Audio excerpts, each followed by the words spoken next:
We are ready for the last and most thrilling act of the conference, PODIM Challenge.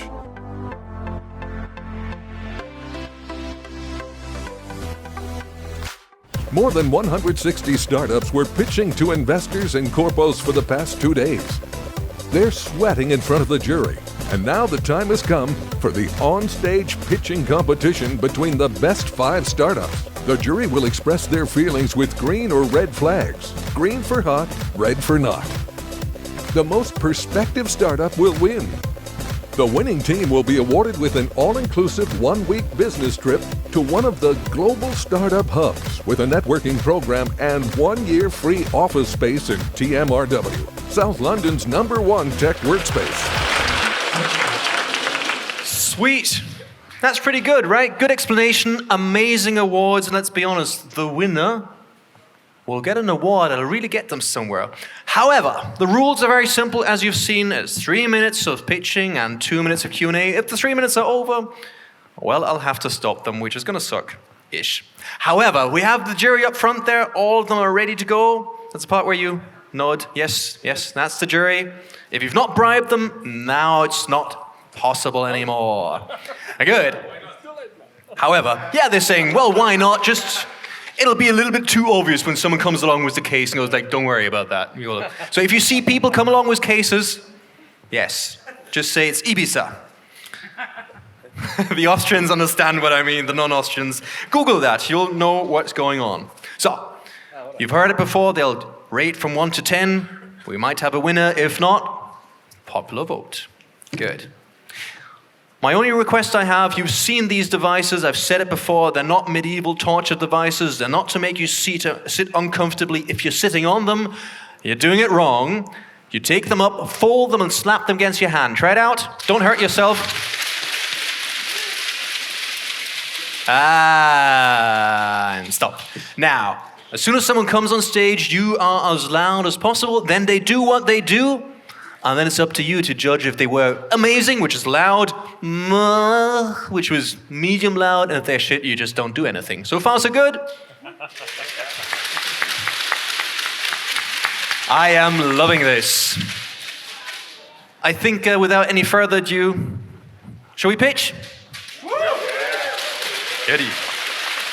So, here's always the best part. Good.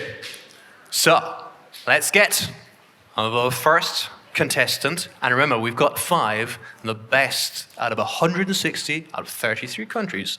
So all of them are winners in a way, but we'll have to find out who is the winner of winners. That was cheesy. However, here's the first startup, and they're called AdScanner. Welcome on stage, AdScanner! Hello, my friend. So, you have the clicker, you have the mic. All right. That's your slides, that's your time. Let's have a look. Is the jury ready? They're ready. Are you ready? Of course. All right. Thank you, guys. My name is Marin. I'm CEO and one of the co-founders of AdScanner. And we deal with television, so we deal with TV. And one of the things that we get asked all the time, or used to get asked more, is why even bother with TV? You know, isn't TV dying? Isn't it, going to be replaced by Netflix and co? And I have tons of answers, tons of slides, and tons of numbers why that's not actually true. I brought you only my favorite one. And that one is, if you look at the TV advertising spendings of the 3 big American media companies today, or until the last couple of years, you see that Amazon, Alphabet, which is Google, and Facebook have dramatically increased their spending in TV advertising. So this is my favorite argument why TV isn't dying. There's a bunch of other ones. But that's not why we shouldn't say that TV sucks, because it does suck. It sucks because it hasn't changed in the last 20 years. It hasn't learned anything from digital. Namely, it hasn't learned how to use data properly to advance and to get the most out of TV as it is today. Because technology is already there. And that's our business at AdScanner. So we are basically what we say, we provide next generation TV data. How do we do that? We answer 2 core questions. One is, who is advertising? What's shown on the screen? We have a video recognition algorithm that identifies what's ever happening on TV automatically. The other question that we answer is who's watching? And here we partner up with telco companies who give us their data, we cooperate with them, and we combine in the end these two streams, so who's watching, what's seen on TV, and create what we call a TV DMP, so TV Data Management Platform. So this is basically a cockpit, a front end, and dashboard. We sell reports from it, data from it, notifications from it, APIs from it, and we sell them to the telco themselves because they're usually the biggest user in the firm day one. But also we sell it to advertisers, we sell it to large agencies, and we sell it to the TV channels themselves. So now we've started with this or finalized this in 2017. Since then, we've made 300K in revenue. We have gained 45 clients who keep coming back, and we're very happy about that. And we're happy and looking to expand our footprint into more Western and North American markets, so Germany, UK, US, and Canada in the next stage. We're 26 people based in Zagreb, with also an office in Austria, Vienna. Thank you, guys.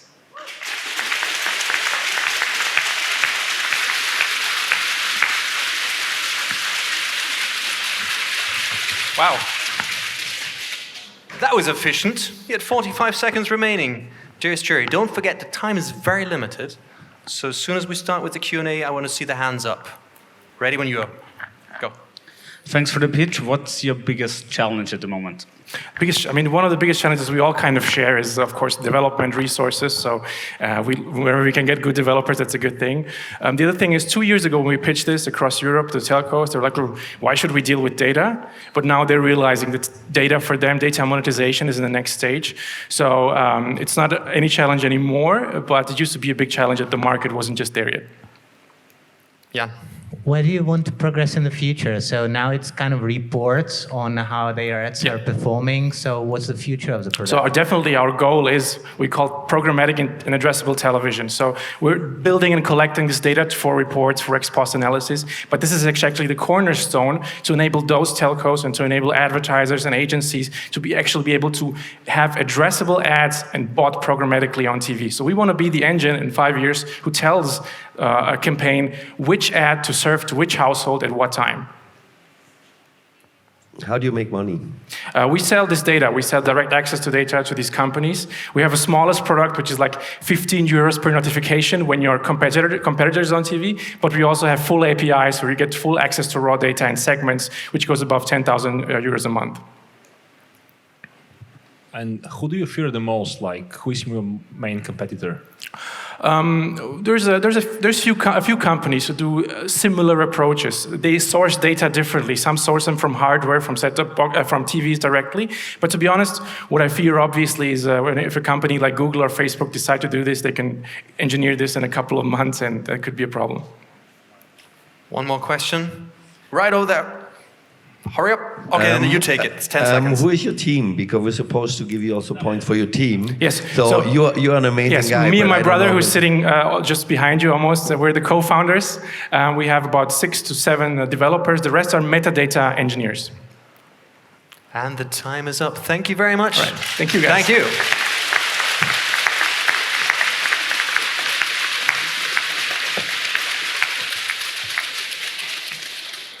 And that was the first. Well, let's bring on the second, and they have a very investor-friendly name, I am assuming. It's called Hello Cash. Welcome on stage, Hello Cash. Well, hello, Cash. Hello. How are you? You good? No. I wasn't looking for a bribe. Don't worry. That's your slides. That's your timer, clicker, microphone's ready. Just let's wait for a second while they're collecting the score. That's the important part. Okay. But I'm quite liking the name Hello Cash. You're like, we need a name that's going to show the essence of what we do. Hello Cash. Absolutely. Oh, good. We've collected. They're ready. You're ready. I am. Go for it. Thanks. Hello, my name is Lawrence. I'm co-founder of HelloCash. What is HelloCash? HelloCash is an online-based cash register system that is legally compliant in 6 European countries. We started 3 years ago, and we are now available in Poland, Germany, Czech Republic, Austria, our main market, France, and a few months ago we started in Spain. We were able to acquire 30,000 users, and this only within 3 years. What problems do we solve? Imagine you are a hairdresser, you start your company, and it will be very hard for you, of course, to generate revenue or even profit. Nevertheless, you have to make sure that you are working legally compliant. And what we do for you is, when you use HelloCash, you do the invoicing and we send the correct data to all the financial authorities. This means we avoid for you for free that you have to pay high penalties to tax authorities. Why HelloCash? Because it's a very simple solution and we do it for free for you. This is our business model and this is how we earn money. We do have the freemium model with 4 plans. Most expensive one is restaurants. The most desired one is the premium one, but this depends as well on the country. And what else I have to add is there is no initial hardware investment needed. So what our traction, our revenue growth is at about 80% year on year. For this year, we plan to do so as well, but we could grow even faster because there is a very, very big market in Europe. Our goal is with Hello 2025, this is our own vision to get 500,000 active users for HelloCash in those existing countries and in new ones. Currently, we are trying to start our business, our solution in Italy as well. And in order to achieve this, we are looking for an investment of up to 2 million euro. Thank you for your time. If you have any question, feel free to ask me now.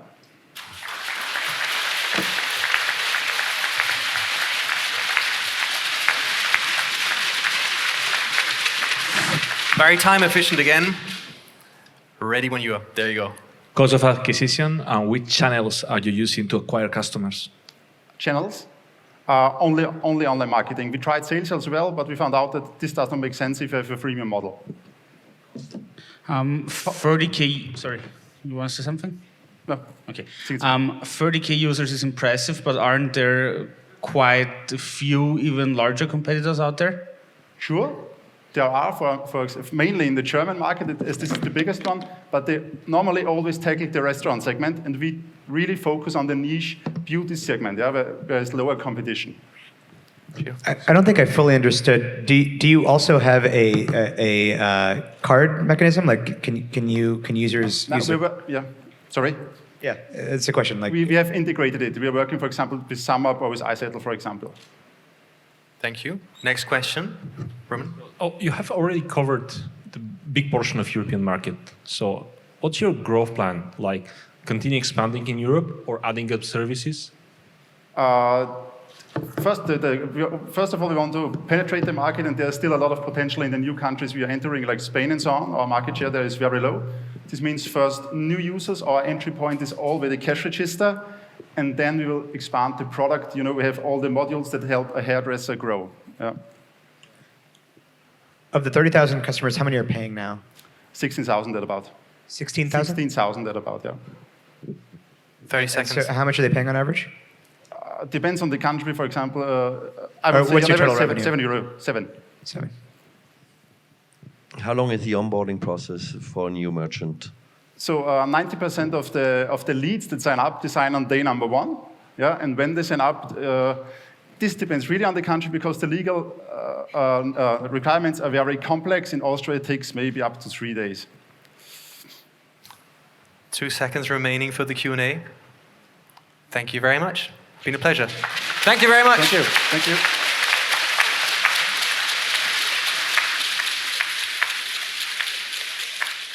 That's 2 down, 3 to go, and while they're taking notes, we're going to prepare to get the next on stage. By the way, here's a fun tip I can always give young startups. When you pitch, it's very interesting to observe the faces of the audience and also sometimes the jury. When you say, well, how much is the product? You sometimes see just a short facial expression. When you're on stage, you don't notice because you're nervous, but maybe you have someone else who takes a good look at that moment. You learn a lot. I'm not saying anything. However, that was number 2. Let's get number 3 on stage. And number 3 is called Kobe App. Welcome on stage, Kobe App. Hey. Those are your slides. That's the timer. You have the clicker and the microphone. They have completed their verdict. Shh. Ready when you are. I'm Ursula Lavrencic.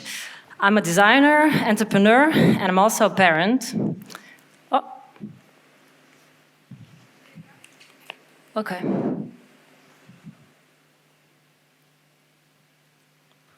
let's take over. You have to try that one, the right button. Okay, man, just Can you try it out. Yeah, sure, we'll give it a shot again. Now we're switched off. Now it's working. I didn't do that. Don't worry, I know. I think my competition. That's probably, it's like always putting it on safe. So now it's on. It's on. On this button for happiness. Okay. Ready. I'm not going to tell you again who I am. Steady. Yeah. My oldest daughter went to school with a really heavy backpack that's called dyslexia. Actually, reading is a super difficult skill, and a quarter of population has smaller or bigger difficulties mastering it. Schools all around the world are failing these kids because they're not providing them good education at the right time. Kids end up frustrated, they feel stupid, and it's a really big problem. Luna was working really, really hard, and she succeeded. And I think part of the way why she succeeded is because we invented something that worked like a charm. And in a way, this is its story. I'll demonstrate. So try to understand, and I'll give you a little hint. Selective coloring of letters really helps with decoding. Great majority of our paper pilot participants confirmed this. So I was thinking, wouldn't it be just amazing if you could have a tool that you could read any book with the help of colored letters, and do it like right away when you feel that there is a problem, not wait for institutions to kick in. I told this idea to a couple of people on PODIM last year, and I got introduced to two guys, Marco and Andrei, and they had just the right set of skills, and they had the ambition to do this. So in 10 months' time, we have built a product that consists of a mobile app, ebook library, and a growing community. Our users are, very important, we validated the product with the top professional institutions in the country. So 9 weeks ago, we have launched the product on Slovenian market. And since then, the kickoff was really good. We got a lot of media attention, also first paying users. But what really joys me the most, that 92 schools joined our Kobe program and started offering the solution to their children. Kobe is a unique product. It is a training tool. It is child-friendly, and it's out of the box. And the users are showing that it's worth the money.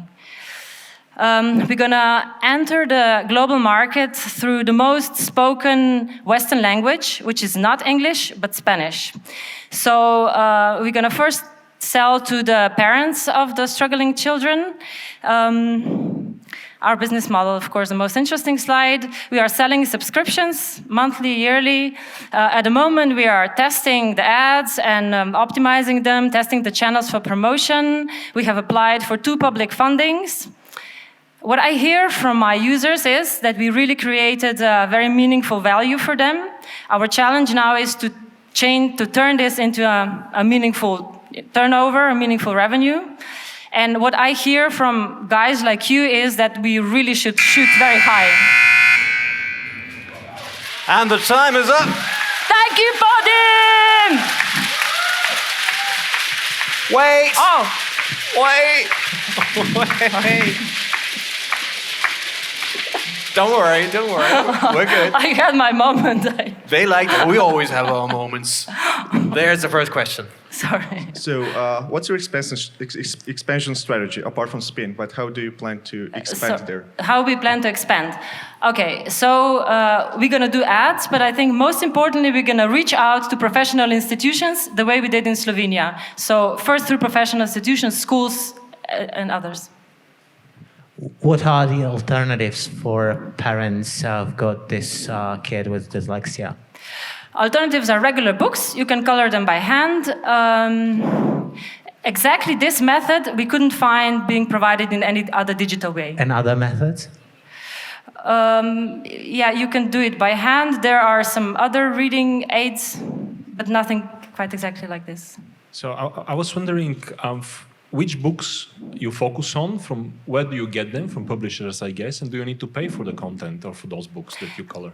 Mm-hmm. So far, we have in the library books that are free, so Creative Commons books, and we made a deal with one publisher that donated the book for our library. I think this is the path to go, and probably we will have to expand on that as well in the future. There's a similar company here, actually in Croatia, that does similar products. It's called Omolab. So Yeah, why are you guys better than these guys? They don't offer selective coloring of letters to begin with. They're only Croatian at the moment. And I think we are focusing on a different target group. We are really focusing 6 years to 10 years, and they're focusing on all the children. Their library is for adults. They have Kafka and such. Not... Technical question. Are you doing on-the-fly OCR? Yes. Yeah, okay, thanks. 12 seconds for a quick one. How big is the target market? So you said 6 to 10-year-olds in this region who have dyslexia. How many of them are there? So in Slovenia, there are 10,000 children being educated at the moment, and I don't know by heart how much is it on Spanish market. I'm sorry. And the time is up, but it's huge. Thank you very much. Thank you.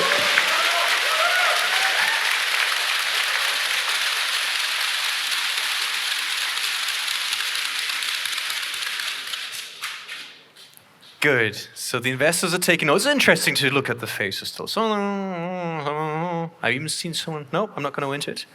However, 3 down. Let's get the fourth on stage. It's called Vigo. Welcome on stage, Vigo. Give it up for startup number 4. Hello. Hi.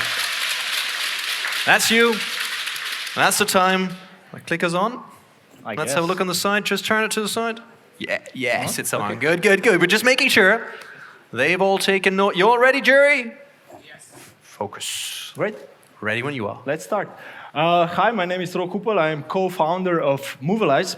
And I'm not sure if you knew, but there is over 50 motorcycles stolen every day in London only. And while I love riding a motorcycle, I hate leaving it unattended. And the biggest problem is that it's extremely expensive to insure it against theft due to fraud risk and inability to track the vehicle when stolen. So what we are doing, we are using different add-ons that are extremely expensive, but are only delaying theft and not really preventing it. A solution is Vigo. It's 24/7 control over your vehicle.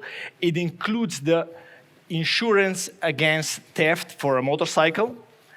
It also has included e-call or SOS call in case of an emergency and many other functions.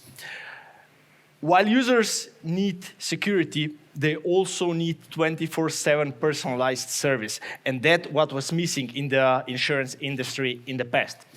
Vigo is super easy to fit, super easy to use. It's not interrupting with the driver through the drive, but it's doing amazing thing in the background. It can prevent fraud. It can extract bad drivers. It can automate claim process and so much more. We are targeting a market of 45 million motorcyclists in US and European Union. And together we could build a market worth up to 2.5 billion euros without any upsell enabled by the Vigo platform. Competition is strong, especially in car sector, but not very strong in motorcycle sector, where you only have partial solutions that have some of the features included in Vigo.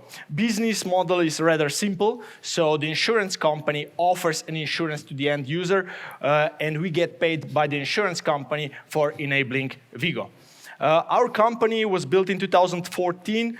We have made our first revenue in 2016. About 50,000 euros were made that. In 3 years, we have come up to 700K of revenue and 3 products that were successfully launched to the global market. The team behind is very strong, very competent, dedicated, and especially important with a strong experience in all the fields that are important for our business. So software development, hardware development, microelectronics, automotive, and at the end, insurance. We are raising 1.5 million euros in order to expand our model to other markets and to further develop our product. But we are not stopping there. We have a vision to connect, secure, and insure people and vehicles through 24/7 personalized service. Thank you very much.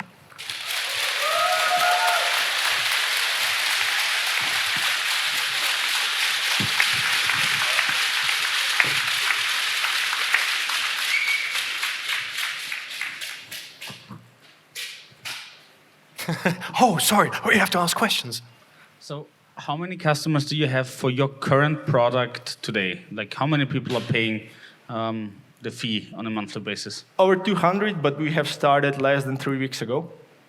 Okay, and you mentioned like close to $1 million in revenue. That was project revenue for. Yeah, we have stuff. 2 products already in the market on the same technology of movement analytics. We were the first global company that introduced self-canceling turn signals for motorcycles, and we are successfully selling it in Europe and in the United States.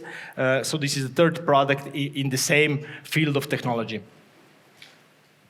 You mentioned there's a competition, especially in the car space. I didn't quite get what's the difference in needs for motorcycles, so if you can elaborate a bit on that. Well, the main difference is that movement is completely different because you are moving in 1 more X. So it's completely different, so the analytics is completely different, and the most important thing, the pain is different because your motorcycle is your love. It's not just from point A to point B. There you go. May I have a stupid question? I'm sorry, I don't ride the motorcycle, but I was always wondered, like, what do you do in the winter? Do the customers pay you during the winter time? Also, a subscription model, is it acceptable? Yeah, for them? there's one thing that motorcycle can be stolen during the winter as well. A theft can happen, a fire can happen through the winter as well. And the important thing is that we are adding other services on top of the platform as well. So the winter is also included for us. Can you elaborate on the insurance companies? Because that's your customer are the insurance companies, and you didn't talk a single second about it. Yeah, we have partnered up with Sava Insurance Company. They're the 2nd biggest insurance company in the region. We have strong plans together to partner up for foreign markets as well. In any sort of cooperation, so to go with a 3rd partner as well, or to go together alone on the foreign market. And the time is up, I'm afraid. Thank you very much. Thank you very much. Well done. Thank you.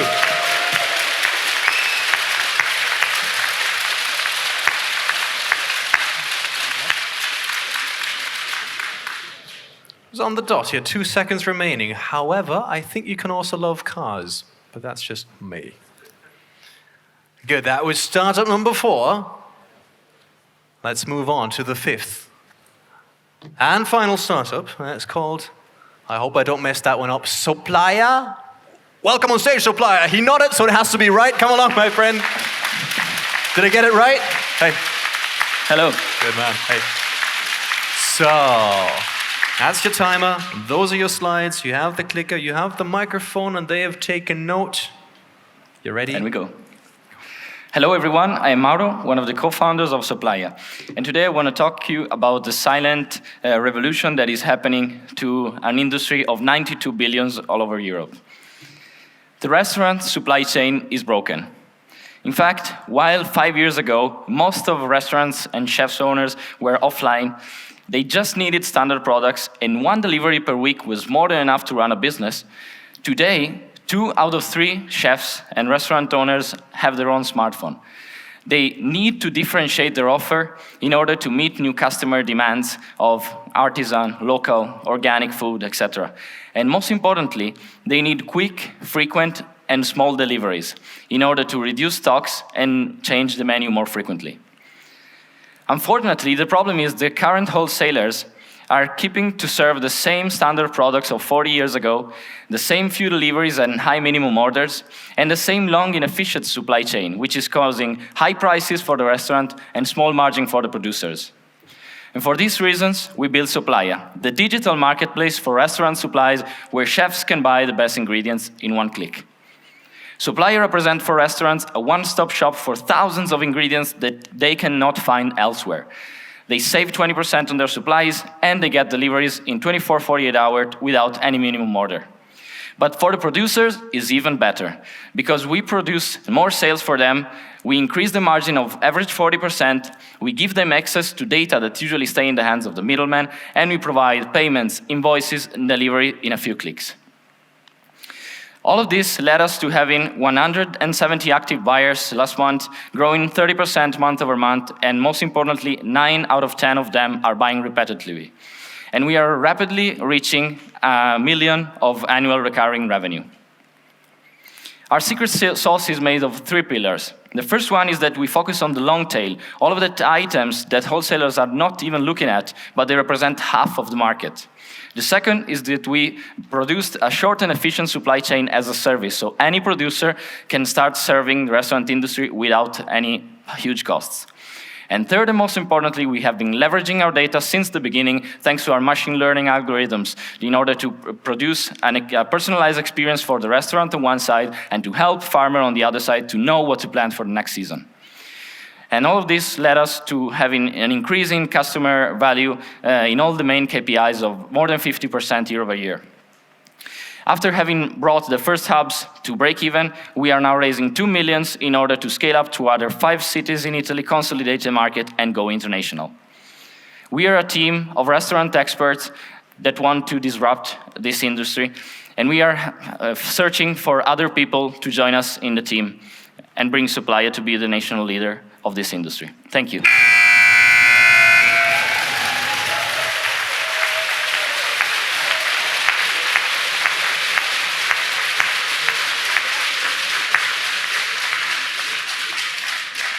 That was on the dot.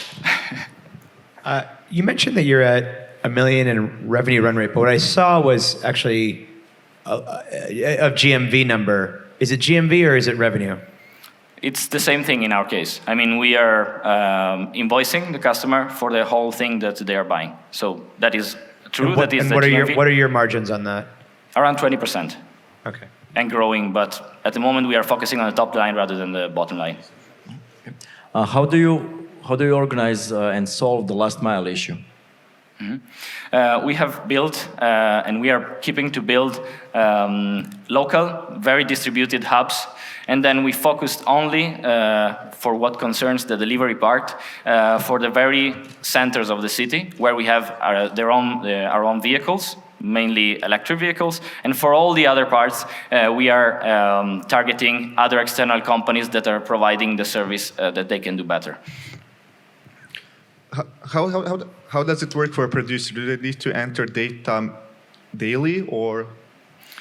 They insert the data at the beginning of the process, and then they can edit whatever they want during the process. We are helping them, but they have a full dashboard where they can manage everything. Okay, because you always need to know how much stock they have. I mean. Sorry? Because you always need to know, so if you want to order, let's say, 50 kilos of carrots, mm-hmm. I mean, you need to know how much stock they have, whether they can actually deliver it or not. Yes, they can manage the number of products that they can put and ensure the constantly supply for the platform. So how difficult is to scale to other cities? You mentioned you want to expand to new cities and eventually abroad. So what kind of infrastructure you need to build there? Mm-hmm. The infrastructure, even if it seems a huge infrastructure that we need, is not actually true, because the hub that we need to run the business for every city has less than 100 square meter, which is half fridge, half non-fridge, because actually everything that is ordered, then producer bring it there. So we basically have no stock, so most of the stuff is developed just in time. And the time is up, and God bless you. Thank you very much. Thank you. Well done, Supplier.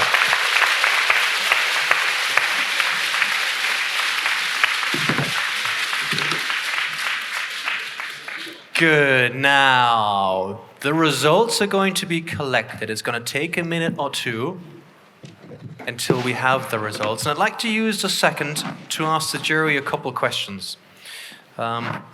Now, you seem, Ruben, you seem to be somewhat finished already. Just grab the microphone. Sure.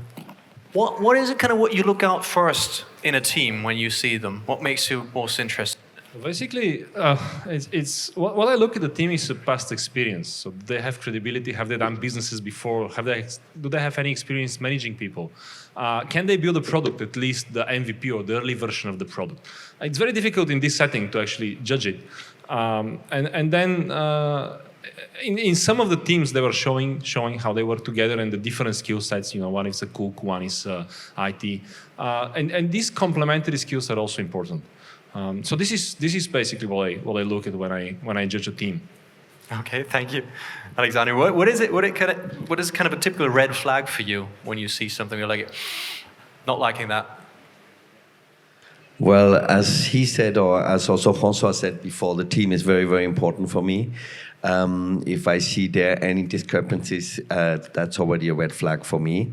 Then I have to say, most of the people here really did an excellent presentation, so great. I think that's important too. You really have to engage the investor like within the first 15 seconds, that he's not pulling out his phone, etc. So that's important for me too. And then the team spirit, culture, everything. Marcus, I'd like to grab you while you're over there. Yeah, make yourself comfortable. Now, you've been in this whole thing for quite a while, and I mean that in a good way, you experienced. Have you seen a change, a shift of focus in the last couple of years of what you see? Is there something kind of certain trends and shifts? Well, I think the overall quality increases, which is a good thing. We are in a very lucky position to have a lot of great tech talent, but in the past we saw it a couple of times that it's like only tech talent, like hacking something together without too much clue on how to bring it to the market. I think that has luckily changed over the last couple of years, and I think that's a good thing as ecosystems are maturing more and more over time. Okay, thank you. I just saw you nodding behind that you're also saying, okay, there's a big shift. Is that the case? Would you like to comment on it? No, we've just clarified. I know what you did, but you would like to. No, I think the shift is like, I tend to think that people is asking for too much money too early. I think there is a trend because the money is available, people is going to grab it. And sometimes I'm wondering why the hell they need so much money to achieve that. I think people are starting to confuse successful companies with a lot of money actually raised instead of a lot of revenues and a company well built with the right culture. I think that's the risk that we're facing right now. Now, I'll ask this question all of you because you just touched something quite interesting.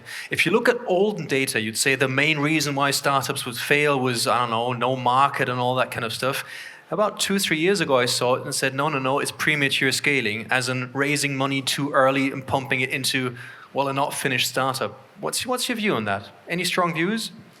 Good question, isn't it? You're nodding, well... Please. Yeah, I can go with that. Premature anything is not good. Well, that was very qualified, thank you. Yes, now that we found out that premature is not good. Now, the thing is, I agree what everybody said. Startups tend to think that, founders tend to think that they're better than the others just because they are. And basically, from my view and from my experience, millennials tend to think that way. So the thing is, guys, do something. Make traction, give some sweat, tears, and blood, and after that, you're going to get everything you want. But before that, you're going to just get, yeah, okay, cool, see you next time. So it's a bit also down to the millennials. Now, I'm also quite interested, also to all of you, do you think that cap tables have changed? Are cap tables better nowadays or worse? I can see you nodding away, and I see François. What's your view on cap tables nowadays? The quality of them or the change? Well, there's two things that have changed massively. It's now 3-4 years old that finally the venture capital associations of many European countries have standardized cap tables and deal terms. So it's getting harder for rogue investors to just have a free deal just because they can. In particular, Central Europe and smaller countries have vastly suffered from that, where you had lack of supply of investors with cash who would have stupid demands, who then truly destroy the cap table for later rounds with institutional investors coming in. So overall, we're much better off because of standardization of that. And by the way, the EIF, EIB have had a part to play. And I saw very strong nodding there, but first, she'll jump in there. Oh no, my experience is more in the U.S. and in the U.S. certainly. Cap tables change a lot, and valuations have gone up substantially in the past several years. Thank you. I'd just like to go to you, Mark, because you were so heavily nodding on the cap table. You just need a microphone, because that's an amazing innovation. Now, I continue to nod, right, with the microphone. Go for it. Yes, yes. You're very talented at that. Thank you. I can spot talent when I see it. No, I totally agree, especially here in the region. It used to be a big issue that, business angels, so I totally agree, sometimes, asked for ridiculous valuations just because they were the only ones, and then you had, these nice advisors that would help you a lot You just need to give them 5%, and then there's this lawyer friend of yours. You can't pay him now. That's not a problem. Just give away 3% of your company, and this will work out just fine. And this is not how it works. And we had it a couple of times that actually great companies were not really investable anymore. And that's a pity, and I think that has changed, luckily. It is, because we've learned equity does not grow on trees. That's a big thing. It doesn't grow back anymore. However, I've just bought a lot of time because the jury has come to a conclusion. My friend, Urban, would you like to join us on stage? Because I know you have the result. Give it up for Urban. The finalist and the diploma. Yeah, I know. However, PODIM is always a very, very professional setting, and they're very experienced. And there's an innovation I like a lot this year. Normally, you would get all 5 on stage, you would announce the winner, and then you would take the picture. 1 happy person, 4 medium happy. However, as your experts, you said, no, we'll do it differently. So we'll first get all 5 finalists back on stage again. To receive number 1 a huge applause from you, and number 2, we've also got some diplomas to hand out. So I'd also like to ask the board member of Saba, the insurance company, Mr. Miha Pahulja, on stage as well. So come along, all of you, and give it up for them. Hello. So, I think I have to be even more straightforward. All 5 of you who've pitched, come along, join us on stage.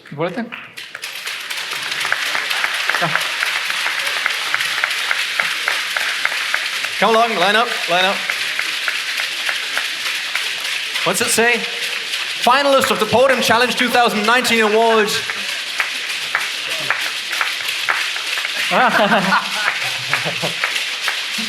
That's lovely. Now, line yourself up for a picture.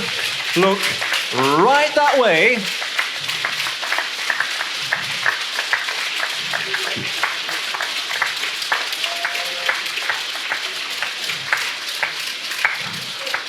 Are you happy with the pictures? Or should we need them closer for the light? No? You're happy? Good. In that sense, enjoy the view one more time. If you want to take a picture, take a picture. I'll give you 10 seconds for that. If not, they're still smiling, please. Now that's innovation. 5 happy finalists. I'm liking that. That's a very smart approach. We tend to upgrade the event every year, right? So we are working on details, so this is one of those details, right? I'm loving that detail. Now, you know who will receive the award. However, we need to get someone else on stage as well, right? I think yes. Mm-hmm. First of all, how do you like the pitching? It's perfect. It's perfect. Mm-hmm. A man of few words. Now, I would like to, and we've met him early on, re-invite back on stage of tomorrow, François Mazoudiel. Come along, François.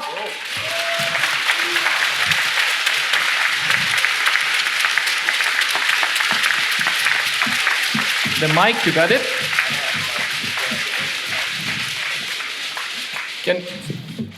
Thank you, Jan. Yeah. All right. That's the energy of the pitching. That's why it smells slightly. The house is on fire because of the pitching. Hope we're insured That well. was the second innovation, right? To grab the mic from the audience, right? Not to have it ready on the stage. Yeah, it makes sense. sense. This is the second innovation this year. I'm liking that. By You the like way, it? Yeah, I'm loving that. I'm all for it. Now. Very good. So, it's up to you. Quick impression about the finalists. I'm taking your role now, Daniel. Please do it. Go for it. God, you're doing his job as well. Yeah, he is. So, quick impressions are super positive. I think the quality has gone up year on year, at least in the region throughout, and I've found a much higher level of pitching. You'd be amazed at how bad the UK companies actually are pitching compared to your pitches. So seriously, you've done an amazing job, all of you.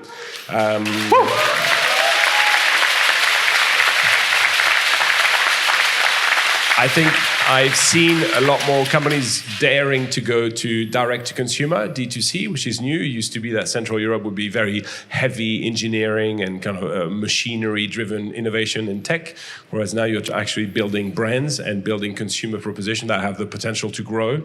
Love the fact that you're building it for a global audience. All of you have pitched, we're here today, but we want to grow internationally, whereas a lot of other companies have been designed for very small markets. So again, a much broader sign, and I love the fact that you finally are attracting and aiming to become a global leader instead of just being local small players.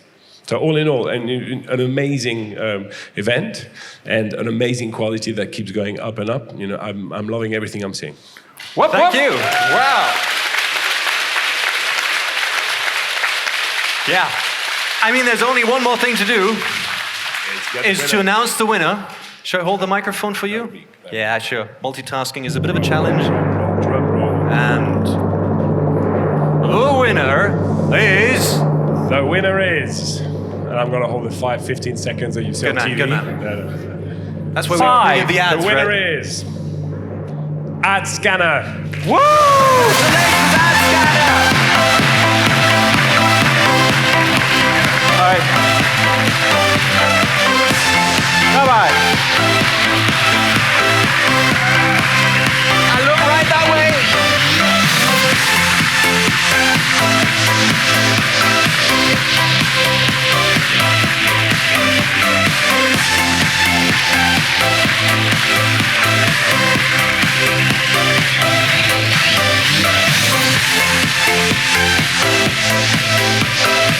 All right. Hold it. It's yours. All yours.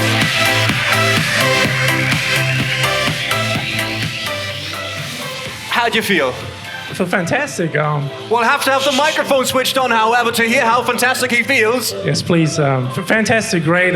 Thanks for the opportunity. Louder! It's been amazing. I loved also the other pitches. I love the diversity of the topics, and yeah, it's a great hub. And I'm happy to be that it's here in the region, and we don't always have to go to London or Berlin or anywhere else. So, thank you. All right, fantastic. Thank you very much. Well done, Ad Scanner.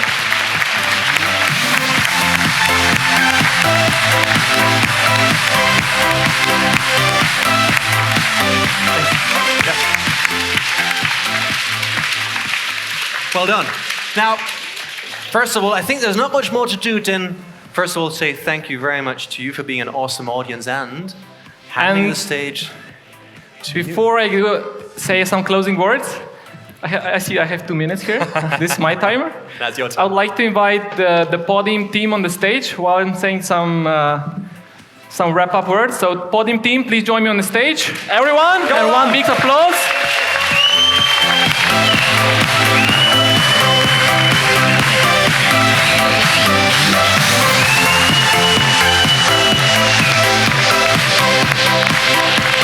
Bam!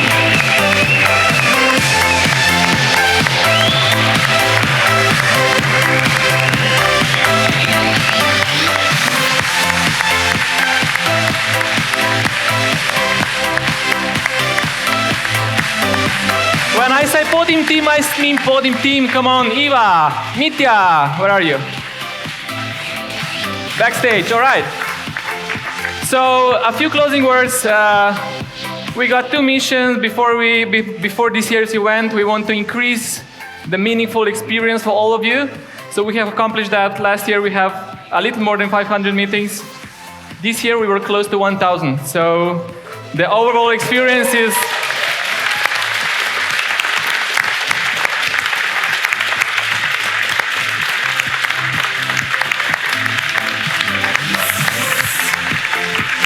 So I think you all enjoy it, and we warmly welcome you for PODIM 2020. It will be our 40th PODIM, so 40. All right, so give a big applause to the team. Thank you very much.